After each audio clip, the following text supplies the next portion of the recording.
Right. All right. Let's go ahead and get started. Folks are going to roll in. Welcome everyone to the Digital Services Coalition's 2023 webinar series, Defining Digital. I am Tabby Farrar, Business Operations Specialist from MediaBarn. Myself and Chris would like to welcome you to what we believe will be a fun and enlightening conversation. Reminder for webinar etiquette. Everyone has been muted upon entry, and this webinar is being recorded. So try not to interrupt those who are speaking and avoid distracting the audience if you can. Please feel free to ask questions utilizing the Q&A or chat feature in the Zoom. And at this time, I would like to introduce you to today's moderator, Chris Hodowanec from Softrams. Chris is the Director of Human Experience at Softrams. Chris, the virtual floor is yours. Thank you so much, Tabby. Thank you, everybody, for joining. Welcome. Wanted to just start by thanking the Digital Services Coalition. The Education Committee, along with members of the coalition, are working very hard on our mission to be a trusted partner of the digital service community by having timely and relevant discussions and providing educational material. We have a wonderful panel, a wonderful topic today, following Executive Order 14058 on transforming federal customer experience and service delivery. We feel talking about UX and CX today is a really important conversation to be having, and we've brought the very best to speak about it with us today. We're working towards one of our DSC goals to create a shared language. We might say, why is it important to understand UX and CX? And I think a lot of times we're working in procurement, we're receiving documents, trying to understand what's being asked of us, what services we're providing. So today we're in the first part of a series, UX versus CX, creating a shared language. Today we're having a webinar with our panel. In 3 weeks, 9/13 will be at MediaBarn. Members of Softrams, members participating today will be attending there at MediaBarn for an in-person and remote workshop to further expound upon these two topics. Very excited and hope folks can consider joining us for that. In continuing education, we don't quite know what the output is going to be from this, but we are trying to provide more materials within the digital services community to better understand some of these topics and have more prepared to speak to them. So we'd like to start today with introducing our amazing panel. We're really going to dig in and gain some clarity. And before we do that, we did want to have a brief audience poll. Today, as we talk about UX and CX, we want to get an understanding of what everybody's comfort level and familiarity are within these topics, and also just to know where everybody's coming from. Also, for those of you who are today getting a continuous learning point, a CLP, or continuing education unit, CEU, by taking this brief poll, you're going to help us to ensure that we're tracking your attendance toward that. If everybody could just take a minute and let us know where they're coming from. Great. Oh, look at that poll go. It's neat to see in real time, isn't it?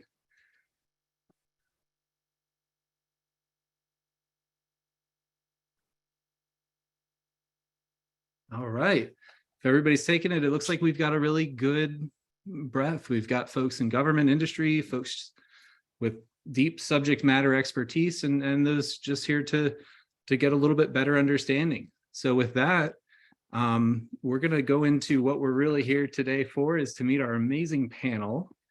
So if you'll please help me in welcoming Acting Executive Director of Customer Experience at Department of Homeland Security, Ms. Dana Chisnell. We've also got Lead User Experience Researcher at Softrams, Dols, Managing Director, Customer Experience Contact Center,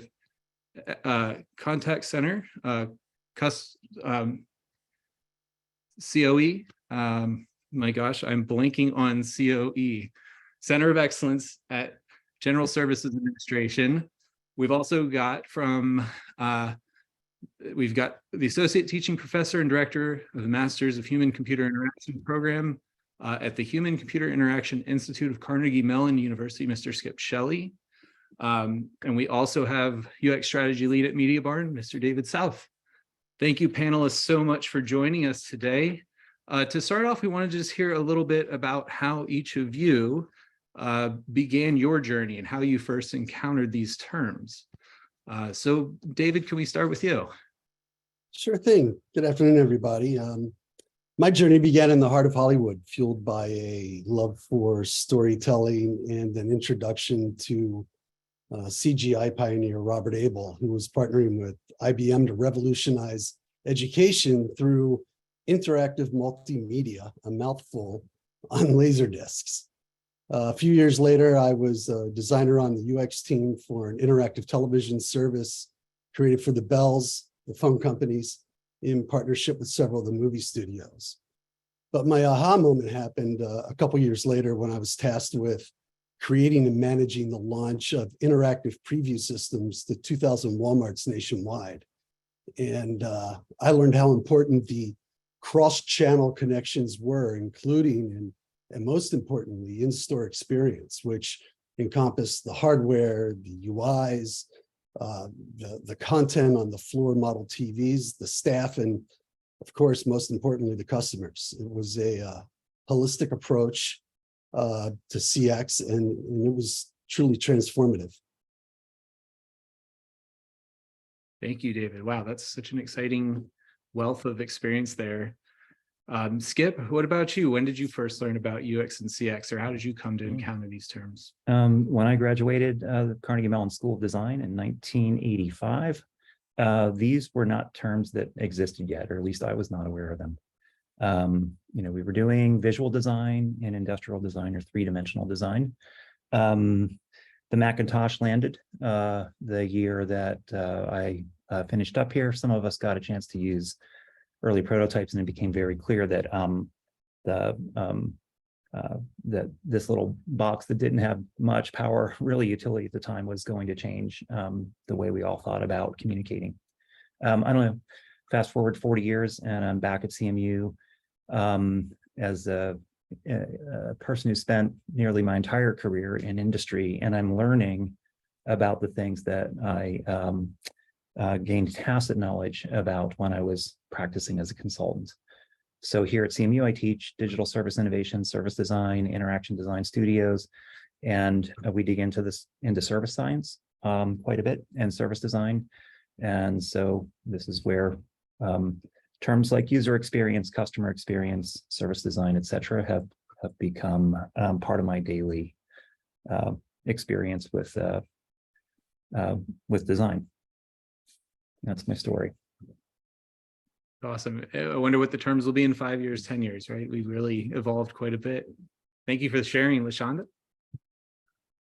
Great. So for me, unfortunately, Dana has already heard the story, but for me, mine really started when I first started working at a fast food restaurant. And I really was like fascinated by kind of how someone had thought about the design of everything that was in there so that we could provide people with food quickly to hundreds of customers a day, from like how they design like the two windows in the drive-through, and the how the register was designed for the interface of the register so that it was easy for us to punch in the orders, to how the food station was set up so that you could, and like the cars that you would use to make sure that you put the right ingredients on at the right time on the burger.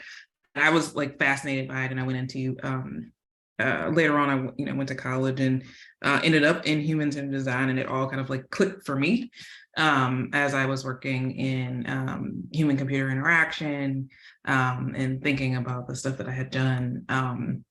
At Wendy's, and I had I was getting an industrial engineering degree, and it all just kind of melded together as kind of the design of services and processes, and how to do that kind of with people in mind so that it was the most effective and efficient that it could be to actually meet a need and serve people. And so that is my lovely little story into CX, and UX came a little bit later, I was getting the degree in industrial engineering and human computer interaction. And I did a lot of internships in usability. I worked at software companies doing usability testing and running a lab, and kind of got used to or understanding kind of user experience more specifically kind of in the middle of college. So that is my intro to those two things. Very cool. Thank you for sharing. I was going to ask when you said 2 windows. I'm a fellow former Wendy's employee, so I love that story. And I think about the buttons, right? That's a really great adaptation of delivering service, and really great story. Thank you so much for sharing. Mandy, how about you? Yeah, I first came across design, UX design, service design in software consulting. I was working more on the business side of things, doing product testing. So testing software before it was released and making sure it was designed and functioned as intended. And often found myself opening tickets asking why things were built a certain way.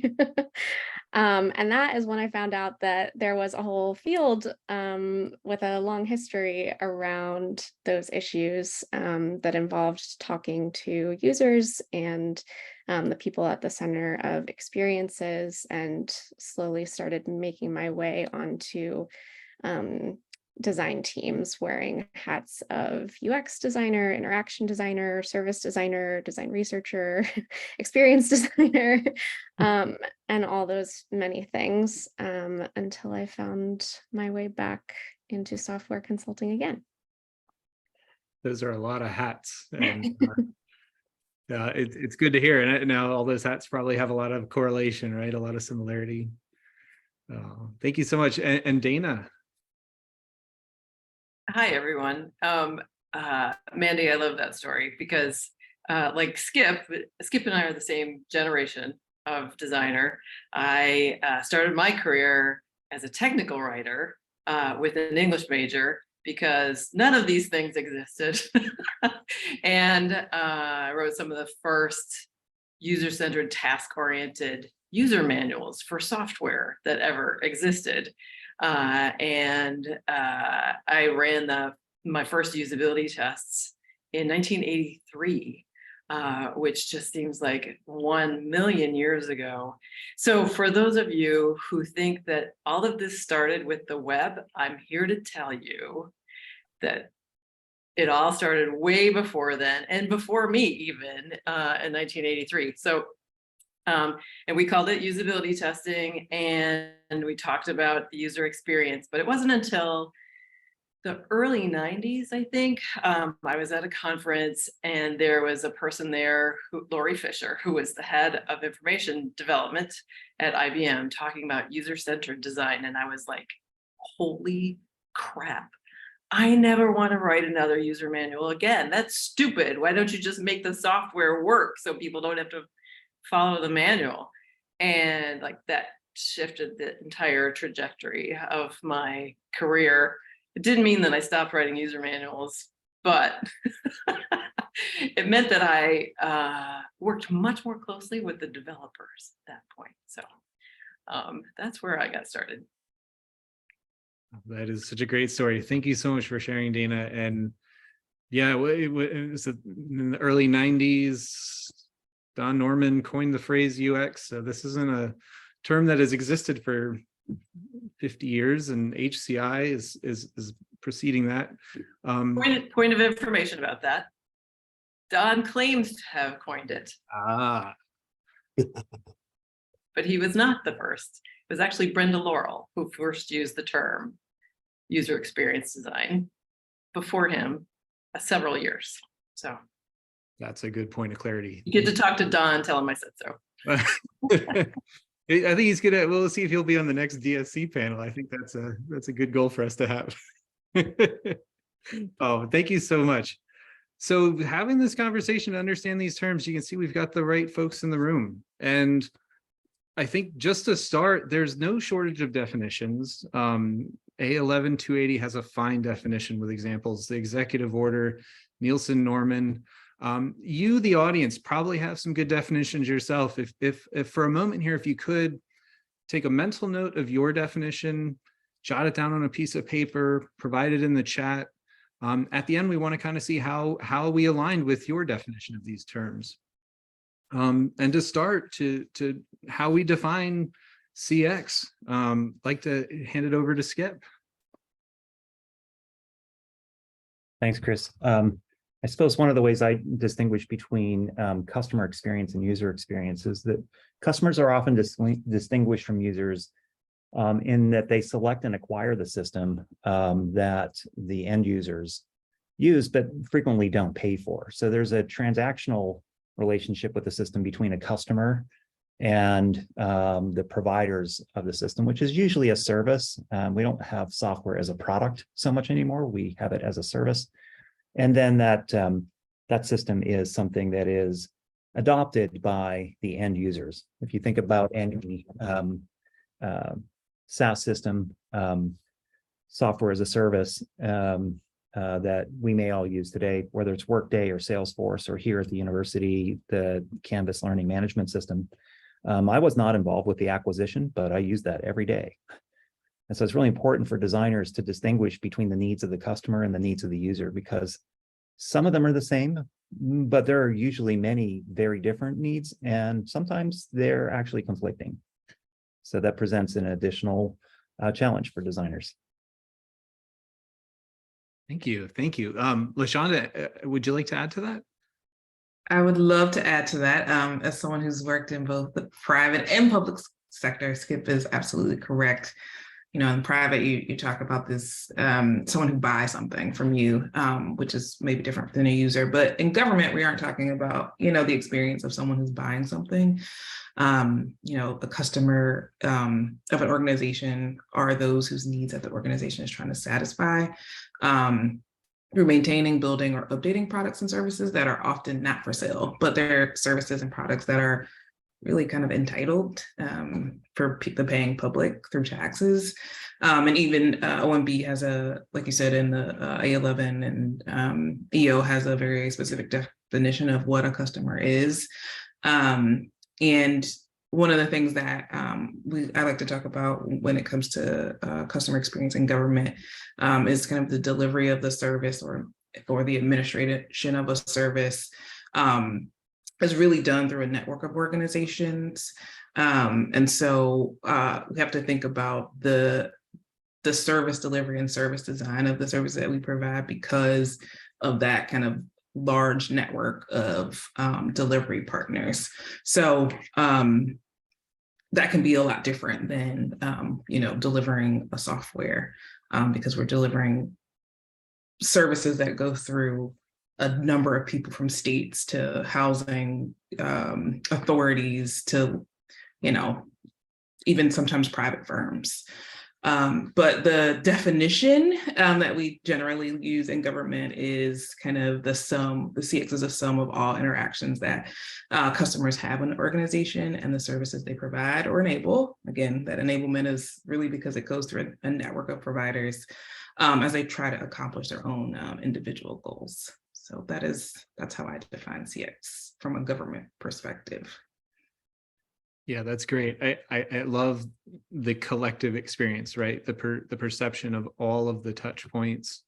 And I think, Skip, talking about the customer and choosing to use the service or product, Lashanda, I think you had mentioned in talking about customers of housing and urban development, they don't see themselves fitting in the traditional paradigm of a customer making a purchase, you know, selecting a service, right? They're struggling with a challenge, and the government is supporting them in that. I think those are two really great perspectives. As we transitioned it to UX, David, how is UX unique? Is it the same thing? Is it part of it? How would you define it? Well, you know, if we go back to Don Norman and his book, The Design of Everyday Things, his definition of UX is very close to what we have defined here today as CX. And so I think when we look at definitions, are they really important? You you go from one organization to the next and you're going to get different definitions of the same things. What is important is that those teams and those groups that are partnering and working together have a base definition to work off of so that they can actually perform the activities and do the work that they need to do to accomplish what needs to be done. 100%. That common understanding is really, really important. Mandy, would you like to add to that? Yeah, I think David actually really honed in on what's important to me when it comes to defining these things. So first off, I do think user experience is often associated with digital product. And then what really is important are the implications of that. So like David was saying, are the people that you're working with on the same page? Are they all in alignment about your definitions of those things and what you're talking about if you're talking about doing user experience or customer experience work? And, you know, how it kind of limits or sort of reins in certain jobs. So if you see a description out there for a UX design job, does that mean you're working on one specific product? Does it mean you have agency to have an impact across the ecosystem?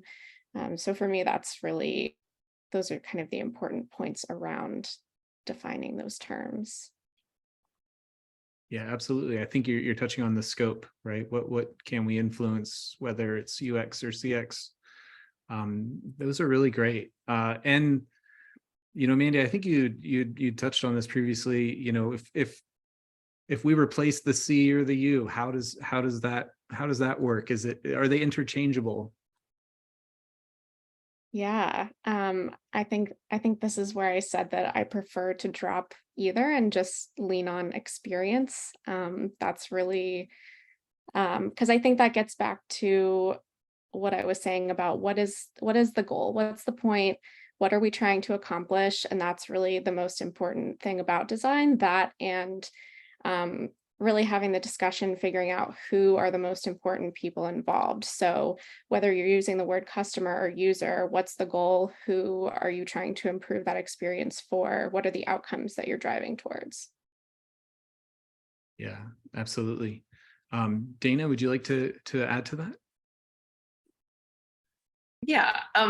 As we've already talked about, there are tons of labels for the kinds of things that we do. And so focusing on what the behaviors are, what the skills are, this is probably where we want to lean. I get that there are reasons to refer to user experience design or service design or whatever other label you want for casual conversation in the community of practice.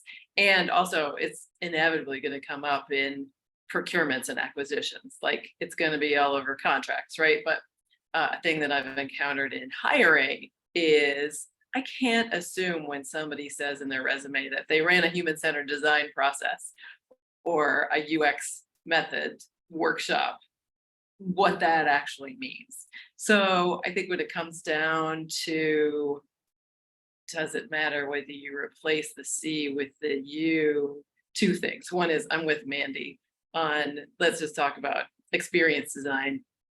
And the other is both of those are really generic terms, and where we should be leaning is what's the behavior of the people who we are trying to serve. So at the Department of Homeland Security, for example, we talk about travelers and immigrants and businesses, so that it's much easier for the people we're working with to visualize who it is that we're talking about when we're talking about improving services for them.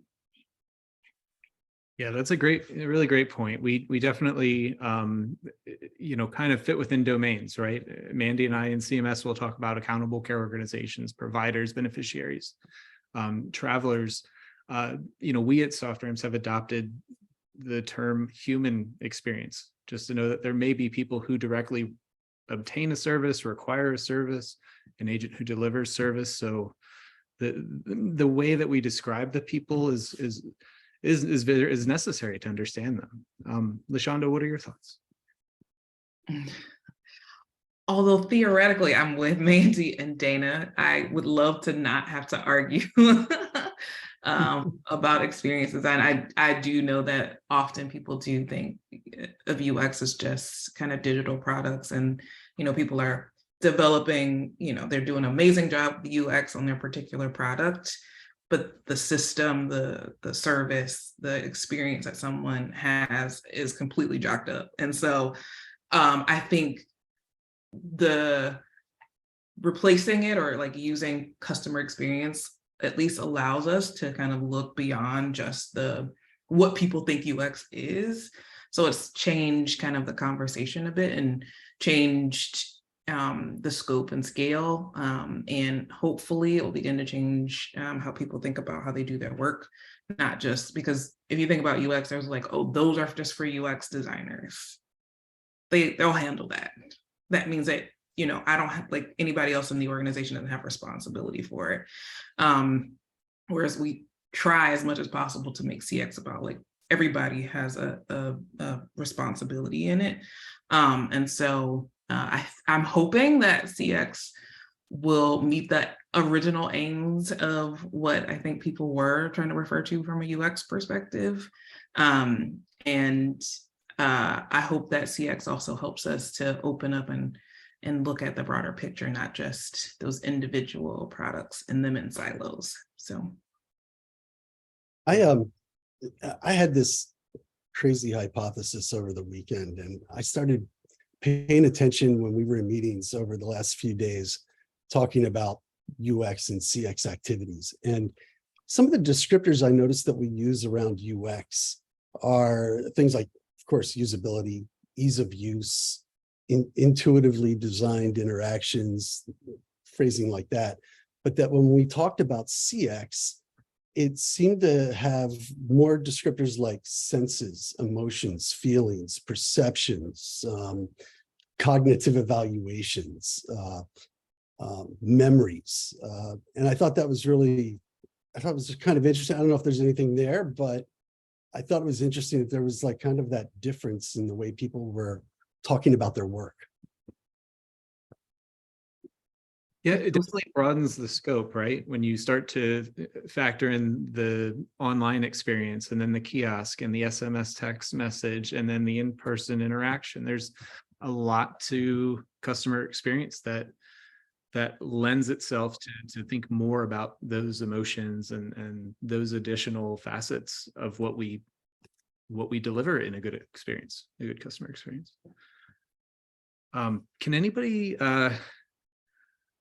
David, elaborate a little bit on, like the value of defining this? We talked about for procurement, building alignment within teams. Is there anything else you'd want to touch on there in terms of, what's the benefit of having these terms defined? I think I'll go back to something that I heard mentioned recently, which was along the lines of when we talk about an experience with a product, like specifically within UX, but it could easily be applied to CX, is we sometimes lose, without personas and without journey maps, we sometimes lose perspective that these people that we're designing for, these folks that we create these experiences for, have lives outside of what we're doing. And at MediaBarn during the pandemic, we did a lot of virtual usability testing. And I would always keep it on in the background, just kind of listening. Every once in a while, someone would come on that would have a really interesting tone or said something that kind of caught my attention. And I would sit there and start to try and imagine, well, what is the room that they're sitting in right now? What is that room like? And what were they doing an hour before this usability test started? Like, where was their mental frame, and really start thinking. And I was a professional actor for a number of years. And one of the greatest things I was taught as an actor was about creating the life outside of the stage, outside of the set, and bringing the life of that character on with you when you make your entrance and engage. And I kind of think that is some of the importance of around what we do outside of just gaining consensus and things like that, but also really gaining a deeper, more holistic view or understanding of the folks that we're trying to serve. Yeah, that's a really great point. And I imagine in remote testing, you're seeing more of the life that they're not showing when they're sharing their screen or when they're in person in a controlled test environment. And you get, I remember testing once where people always had laundry on their couch. You got a sense that they were multitasking that day, right? And that's really, really interesting. Dana, you had mentioned a little bit as well on like this value of having this common lexicon. Anything to add to the benefits of having this common language? What we work on in my customer experience team at DHS is building literacy and fluency across the department, as we're also building capacity. So what we want is for folks to have the skills to go learn as much as they can from their customers, from their users, from their choosers, from their whoever it is that they're serving. And I don't actually care what they call it. One of the things that we're learning is that there's a lot of activity happening all over the place where, for example, Customs and Border Protection have connections, deep connections and excellent relationships with NGOs and nonprofits all over near the border and at the ports, where they regularly get input and feedback from those folks and the clients who they serve. FEMA obviously connects with disaster survivors, but there are a bunch of other services as well, and they're connected with community organizations. They don't think of this as human-centered design or customer experience. They just do it because it's the best way for them to understand what the problems are that they need to solve and what their priorities should be. So we actually don't talk a lot about all the things that designers love to talk about. We just really focus on what are the skills folks need to have to do a better job of serving their customers overall. And so you can call them personas, or you can call them, user profiles, or not even have names for them. But like, as long as this creates it's a thing that creates a shared understanding within teams, within programs, so that everybody is directed toward a vision. You can call it whatever you want, as far as I'm concerned. Yeah, no, I love that. I think we all at times feel like we're mired in delineating, right? And to focus on the behaviors, the needs, the values, and the outcomes would be welcomed, I think, by everyone, right? I also think it's a common mistake for design folks to expect their stakeholders to understand our vocabulary when we're not making a great effort to understand theirs, right? Like, designers are not great about understanding business and how that works, or procurement, or hiring, or whatever. And so I think this is one of the things that my early days as a technical writer gave me, was like, I got a copy of a technical specification and had to turn that into something that met the needs of somebody who was trying to use what that specification was going to make. And that translation of English to English, I think, gave me a mindset that put me in a different place, I think. And also, I am largely self-taught as a user experience professional, right? Which is a really different orientation from going to design school or getting a degree in human-computer interaction or human factors engineering. And so I'd be curious to see what other folks on the panel think.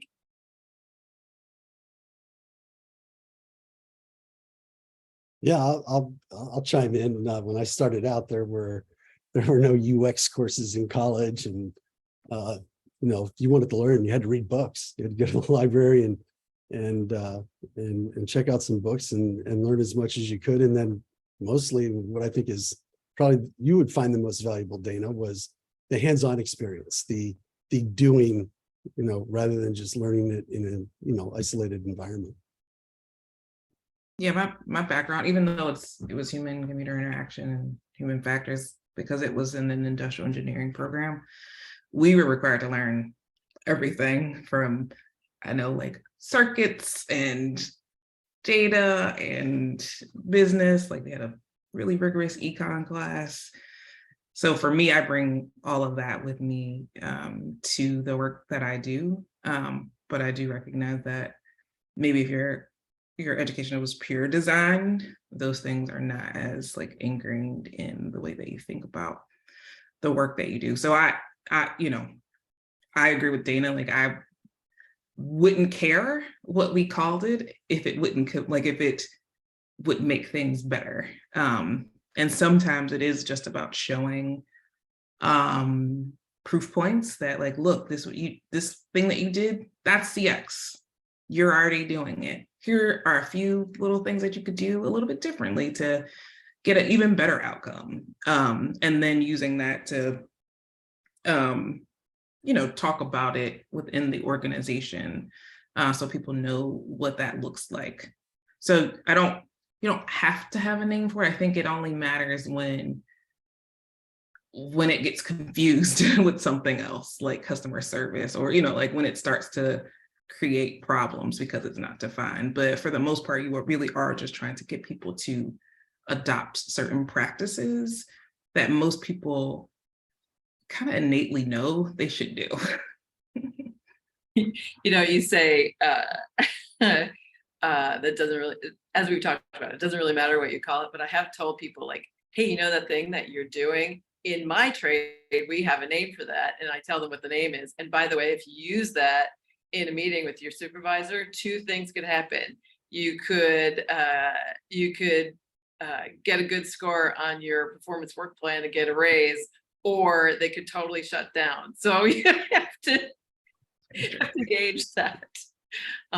But we also try to make sure that when we introduce the vocabulary, that they know where it is useful. It's not just for showing off, but like, your procurement person is probably going to see evaluation criteria for these kinds of things in contracts, or, industry is going to use these terms. So that's what they're talking about. That thing that you just did, that's what they're talking about. But I also appreciated, Lashanda, your point about, here's a little thing that you can do just to get a little bit more out of that, or to improve what you're learning. That's awesome. Yeah, and I think to both your point, you said, Lashanda, about proof points, like, Dana, focusing on the outcomes, the benefits, having that literacy of business.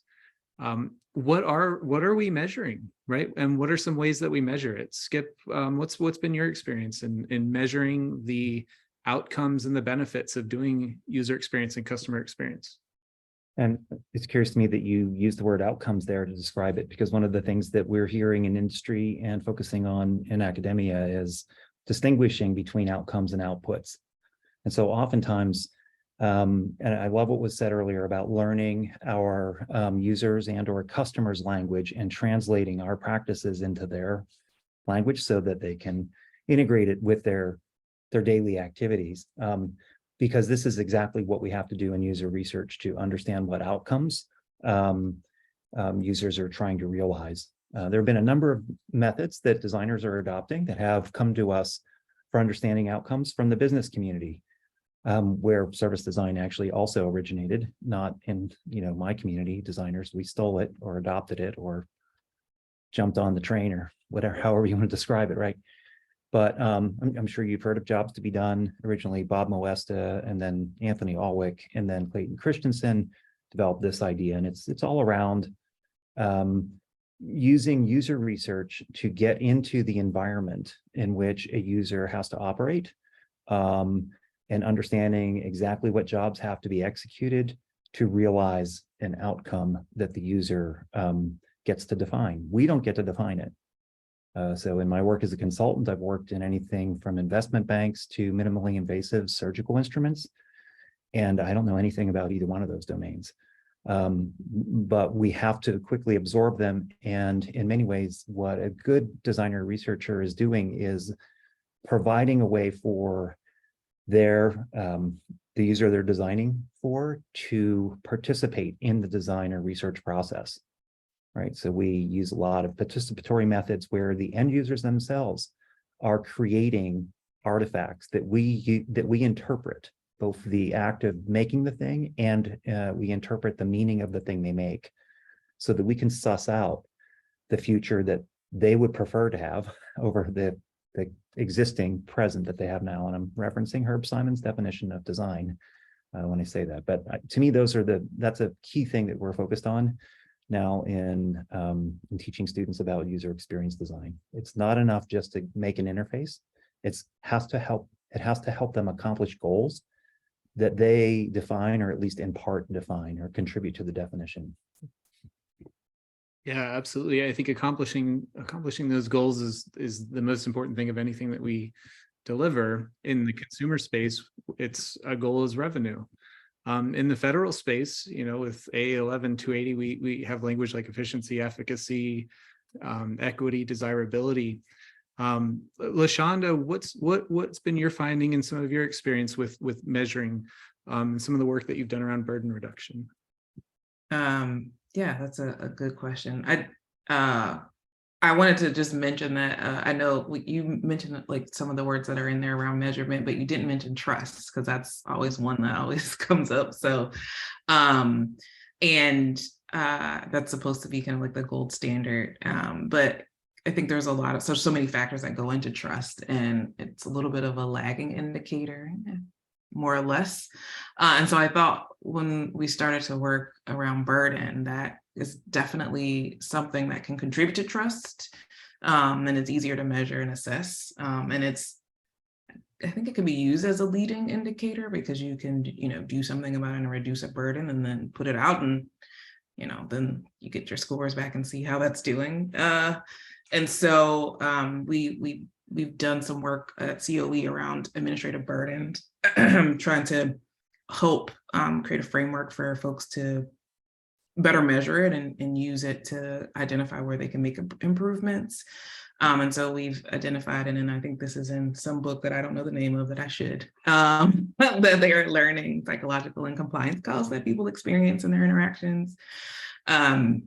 And that's the kind of the time, effort, money, and other resources spent on fulfilling requirements such as applying for assistance, producing documentation and certification, acquiring knowledge and information about services such as understanding rules and eligibility, making use of that, such as making use of the service, such as finding people who will take the benefits. Like I always talk about housing choice vouchers, but just because you get the voucher doesn't mean you have a place to live. So you've got to go take that voucher somewhere and have someone to accept it and get into that apartment. And then you have met your goal of actually finding affordable housing.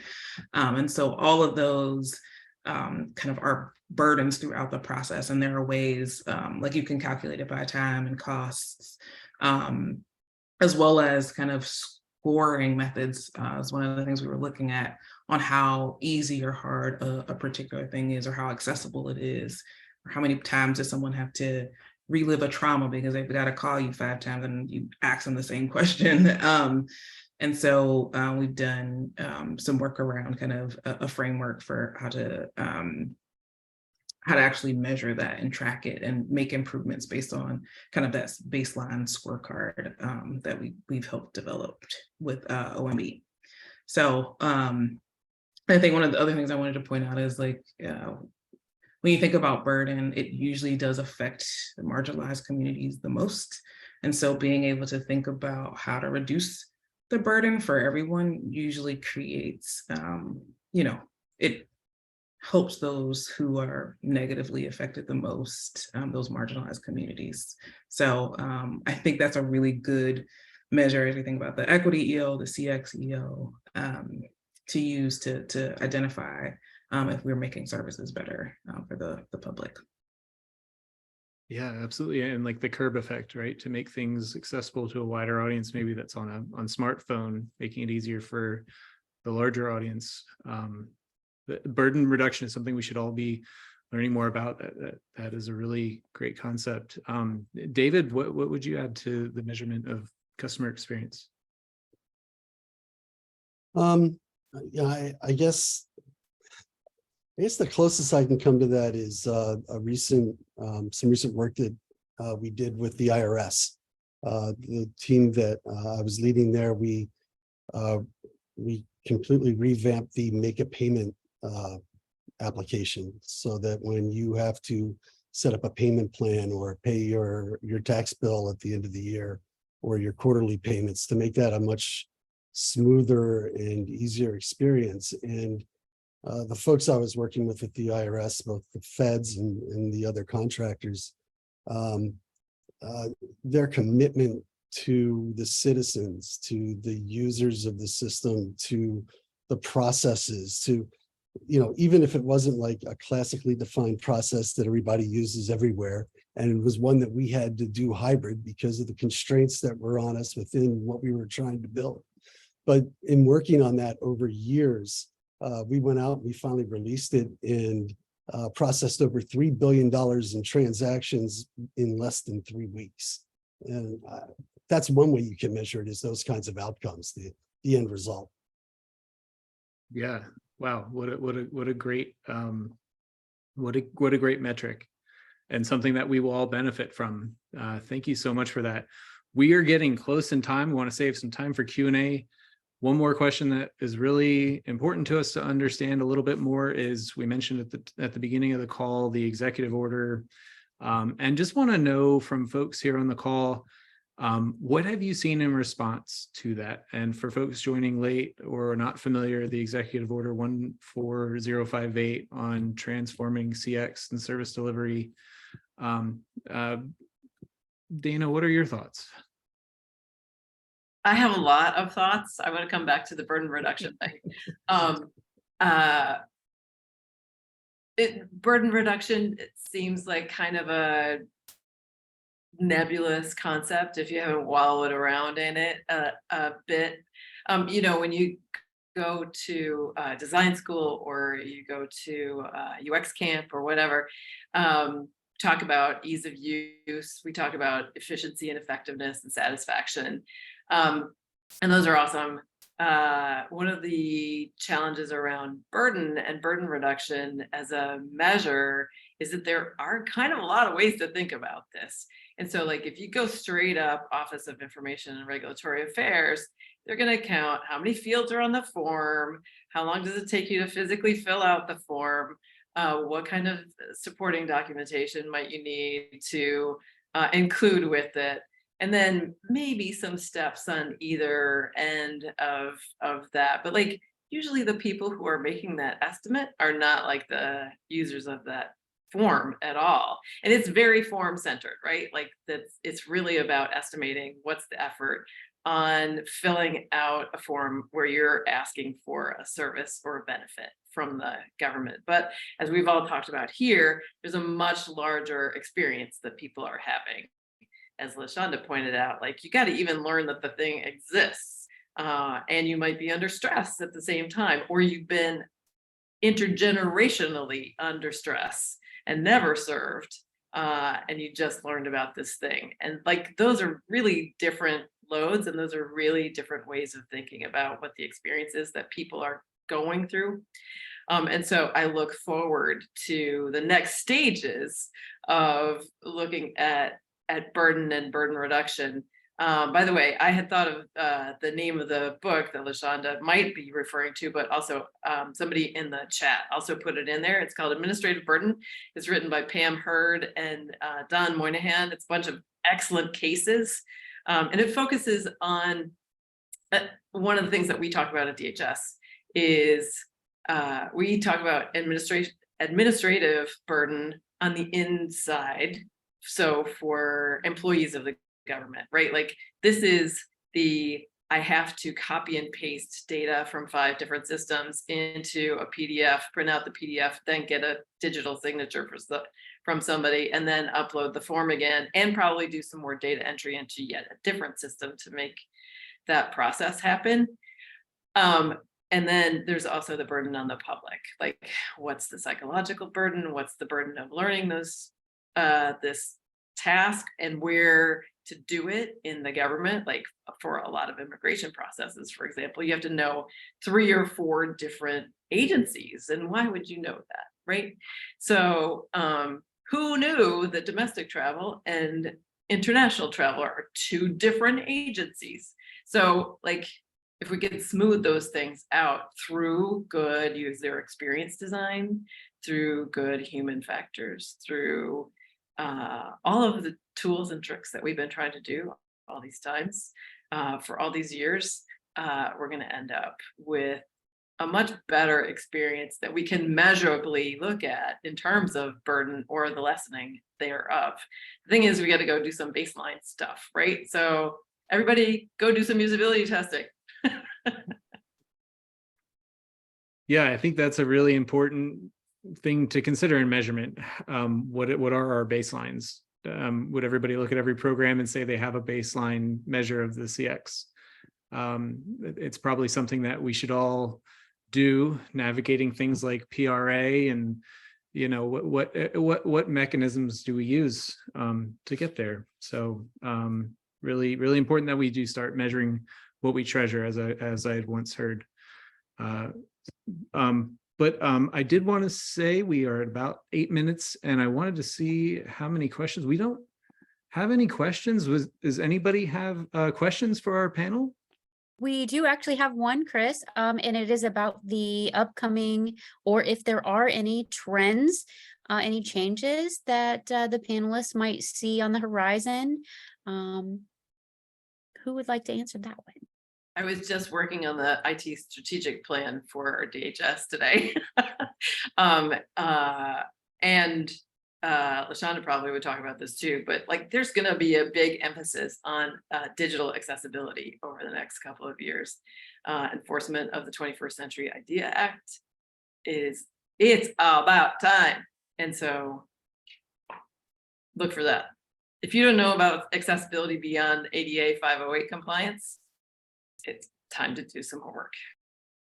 Yeah, I would say this accessibility, plain language, like all the stuff in the, like you said, all the stuff in the 21st Century IDEA Act are coming back as they should have been the whole time.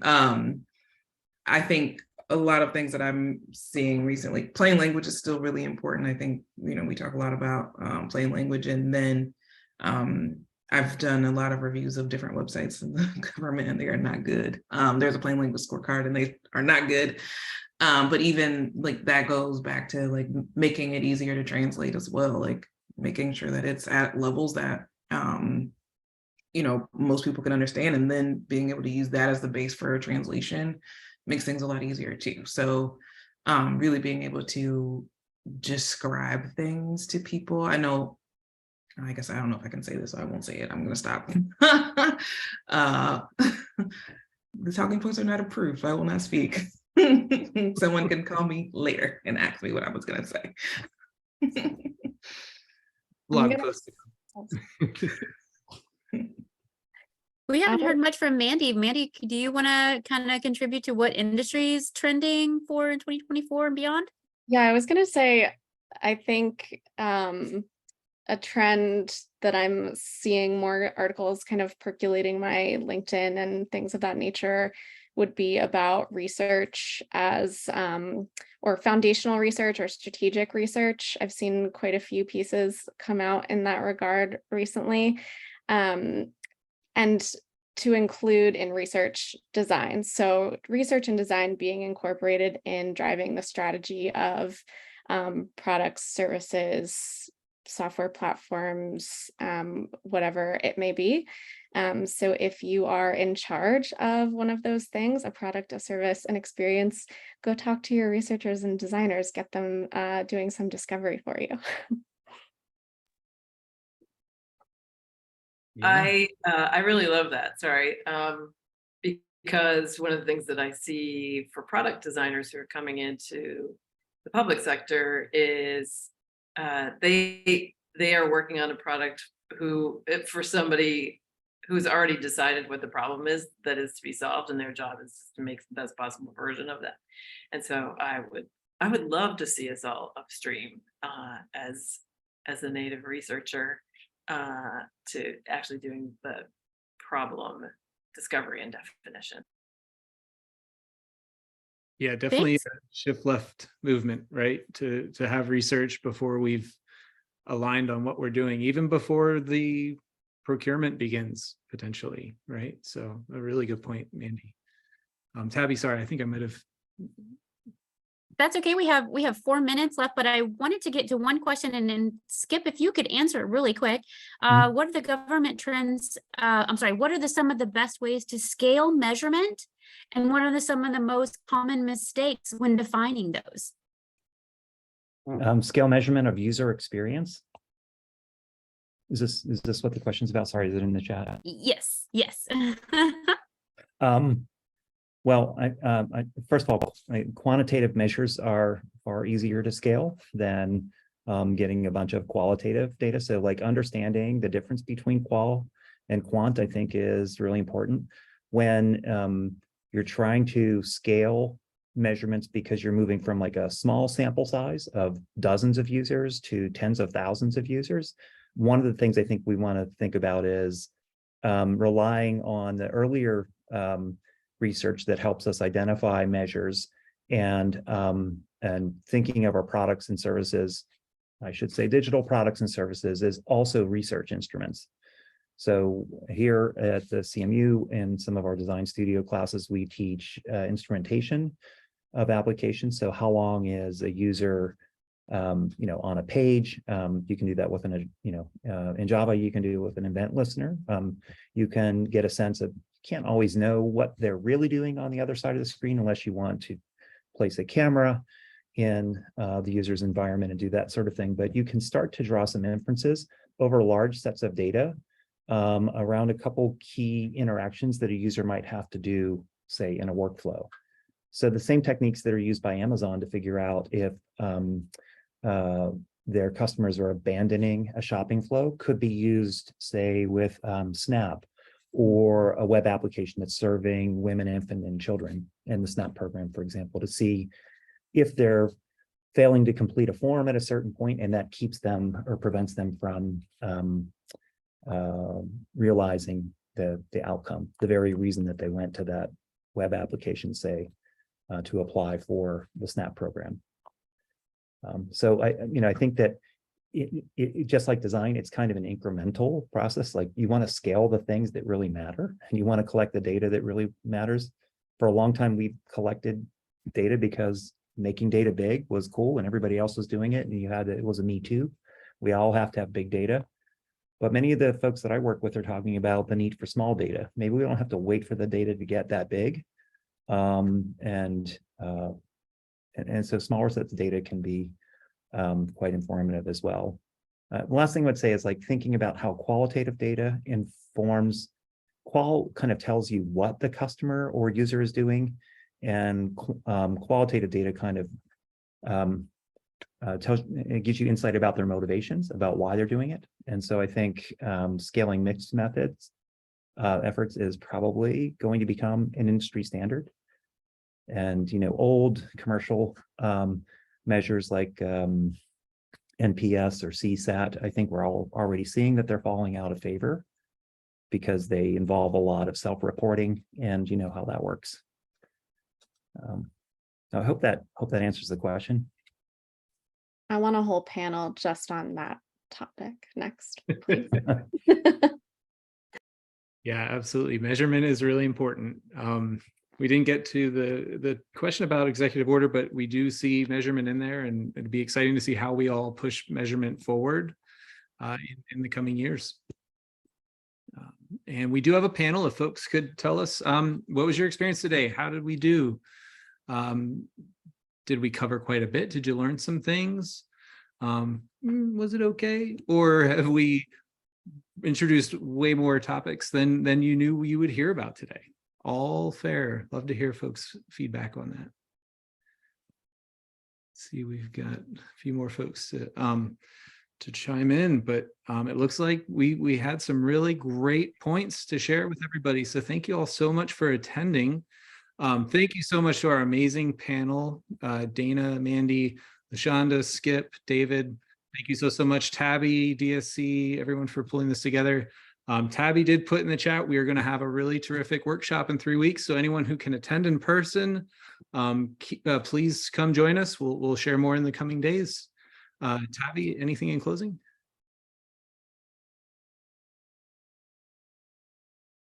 No, thank you all so much. This was wonderful. This was so much information. I actually, when you're on a facilitation or a moderation, you want to go back and watch the YouTube immediately. So this will be on the Digital Services Coalition YouTube channel eventually, and we'll get that updated. And then like Chris said, there's going to be a follow-on workshop.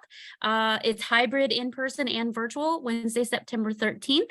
I put the link, like Chris said, to register for that. And again, if you guys have any other questions, please feel free to reach out to us, because this is our forte. Chris and I talk about this all day, every day, just like the rest of our panelists. And I just want to applaud all of the panelists for all of the information that was provided today. I certainly learned something. And thank you, everyone. Yes, thank you so much. Echo that sentiment. And hope to see you all on the 13th. Thanks, Chris. Thanks, everybody. Thank you. Thanks, everyone. Thanks all. Bye-bye.